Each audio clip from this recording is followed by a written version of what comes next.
everyone and welcome to another episode on the Ordinary Boy Boxing channel. Now in today's video it's my review and my thoughts on the fight that went down in Saudi Arabia in the big mega card, the Day of Reckoning. We had our main event, well I suppose co-main event, but this was last on the bill. Anthony Joshua fighting against Otto Wallin. Otto Wallin, of course, kind of known to the public, I'd imagine, for his fight against Tyson Fury a few years ago. He gave Tyson Fury hell in that fight. He cut him up. He did lose, but well, before Ngannou, he was considered as Tyson Fury's toughest test. And he was going up against Anthony Joshua. Anthony Joshua obviously coming off the two back-to-back defeats where he lost his world titles against Alexander Usyk. This was the third fight for him this year, which is really good for activity. He had a really lackluster display against Franklin. He was then due to fight Dillian Whyte, of course, but Dillian Whyte popped for drugs. So he had a late replacement and obviously won by knockout, but it again was very late on, and now obviously this fight.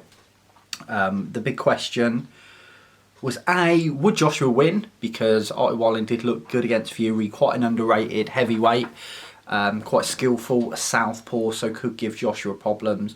And also, how would Joshua look? Well, he put on a great performance. He knocked out Otto Wallin. He did better than I thought he would. I didn't do a prediction for this card just because Christmas was so manic.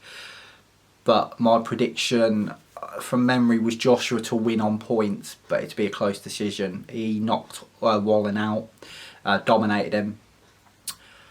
Wallin, the much smaller man, and it showed in that fight. Although he was a much smaller man against Fury and gave him a lot of trouble. A lot of people are saying this is Joshua back, we're getting the old Joshua.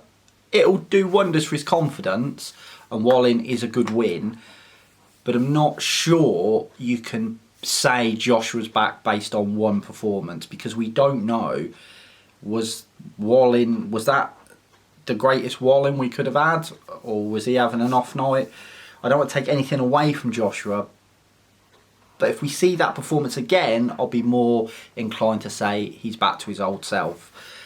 But I can't say that off one performance. However, still a good win for Joshua. Obviously, we know what happened with Deontay Wilder,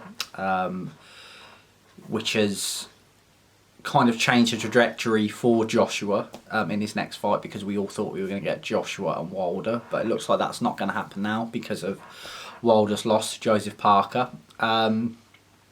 So what happens with Joshua? Well, the likelihood is now is that Fury and Usyk are going to fight very soon. I'll do a prediction on the channel. They're going to fight very soon. Whoever wins will become our undisputed heavyweight champion. They then have to have a rematch because it's in the contract. By the time that rematch comes about, a mandatory for one of those titles will be made for Hrgovic, I think it is.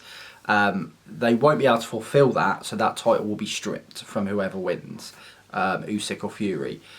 So Hrgovic will then in turn fight for that vacant belt against the next ranked competitor, which now is Anthony Joshua. So that's the fight I think that's going to come up for Joshua. It's going to be Hrgovic Joshua for the title. However, they're going to fight, I think it's February or March for Fury Usyk. So you're looking at summer until that fight happens. So I'm not sure if Joshua will have a fight in between. A big money fight they could do is Ngannou, especially after his performance against Fury. That, if I was to guess, I think they'll do Joshua versus Ngannou. I do. I think that's probably the next fight we're going to get. But we'll see. We'll see what happens with Joshua, but he has kept himself in the race. If he had lost, he would be done.